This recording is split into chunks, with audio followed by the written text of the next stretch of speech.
as I have already said, machine learning and deep learning, these techniques involve the development of AI algorithms that can be modeled after the decision-making process of the human brain, and this algorithm can learn from available data, as we have already seen on previous presentation.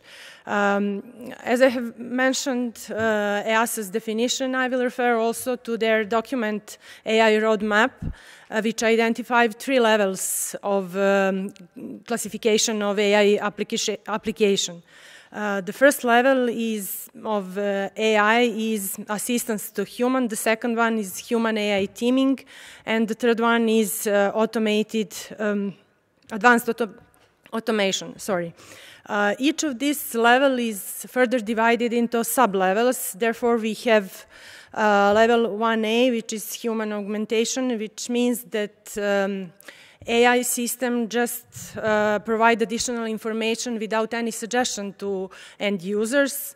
Level 1B is human cognitive assistance in decision and action selection, which means that provide information and help making a decision or selecting an action. The second level, level 2A, is human and AI-based system cooperation, which means that AI-based system works for human to help them to make decision. And level 2B is human and AI-based system collaboration, which means that they work together to make the final decision. The third level and their sub-level 3A and 3B has not been implemented yet because they require some system changes and additional infrastructure. And level 3A is AI-based system which makes decision and performs action, but with some kind of supervision by a human, which is and it is possible to change the final decision only if it is needed. The level 3B is AI-based system which makes non-supervised decision and perform non-supervised actions. Actually, there is no end users, it's only machine. Further, regarding AI roadmap of EASA, they also divided AI techniques and approaches in 3 categories. The first one is machine learning, which is also known as data-driven, and it is used for regression and clustering problems. We have also logic and knowledge-based approaches, which are used in some expert system. And finally, we have these hybrid AI systems, which are actually combination of previous 2.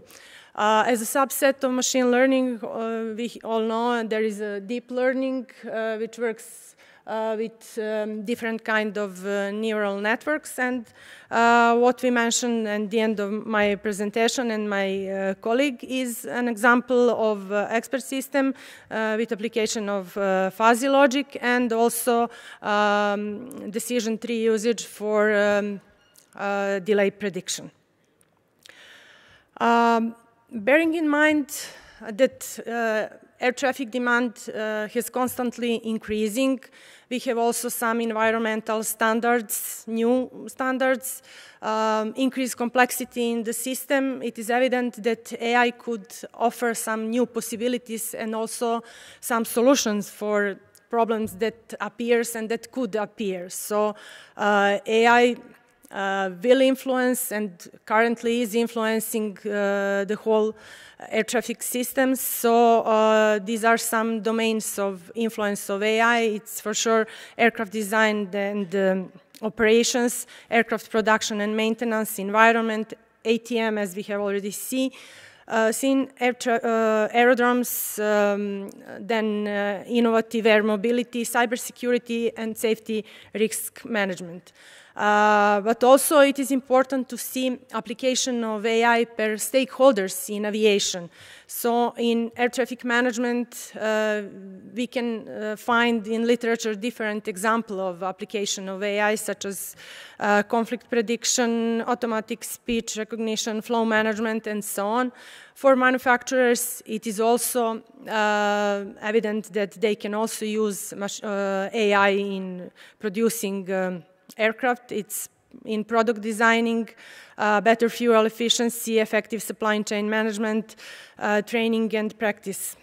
Regarding airports, there are a lot of examples, and we should mention that AI can be used in both airside and landside for different processes, for increased security or for predicting different operations, for improving performances and some metrics and so on. In airlines, there are also so many examples. In each process in airlines which requires some mathematical models, we can apply different techniques of machine learning and AI, and we can use it for disruption management, predicting user behavior, passenger segmentation, crew management, fleet and operation management, passenger mode choice, flight delay prediction, and these are only some of examples. I'm sure that we will find another ones in the future. And what is important, application in AI provide for sure only improvement of whole system and improvement of some or all performances. So we are coming to flight delays. We heard a lot about flight delays. This is a problem, world-spread problem in Europe and also all over the Europe.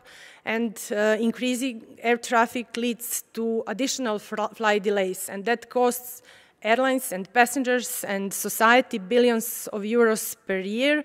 And we need to find also, because of these delays, we can notice that fuel consumption is increasing and that produce more emissions, which is not in accordance with new standards and environmental protection. So to be able to predict delay, we need data. Data are, let's say, some kind of gold in these days, but it is also important that this data can be reusable. To be reusable, we need some standards. Therefore, IATA has developed a standardized format for the transmission of delay information and delay codes, and all stakeholders in aviation use the IATA delay coding system to have unique database and to be able to use this data for predicting delays. So, as I have already mentioned, increasing demand for air travel actually require additional airport or additional capacity in the ATM. If we enlarge our infrastructure, we will also produce more pollution and we will increase noise. So we need to search for alternative approaches to reduce this delay, and that could be use application of AI in order to predict these delays.